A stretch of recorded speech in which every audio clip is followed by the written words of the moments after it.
ఇదే ఈ వేలెప్పుడూ ఉపయోగించేదే. వేలెత్తి చూపడానికి, ప్రతిదాన్ని ప్రశ్నించడానికే. పిండి, పప్పులు, బియ్యం, నూనె, సబ్బులు ఇవన్నీ కొన్నప్పుడు ఎన్ని ప్రశ్నలు అడుగుతారు మీరు? ప్రతి దానికోసం ప్రశ్నిస్తాం. ఒక్క విషయంలో తప్ప, వ్యవస్థను ఎన్నుకునే సమయంలో తప్ప. 5 గంటలు వాడుకునే మస్కిటో కాయిల్కి కూడా ఎన్ని ప్రశ్నలు వేస్తారు. దీంతో పొగెక్కువ రాదు కదా, మంచి వాసన వస్తుంది కదా, దీనితో దోమలు చస్తాయి కదా.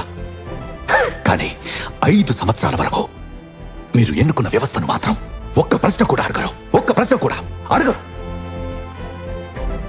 అందుకే ఇదే నా డిమాండ్.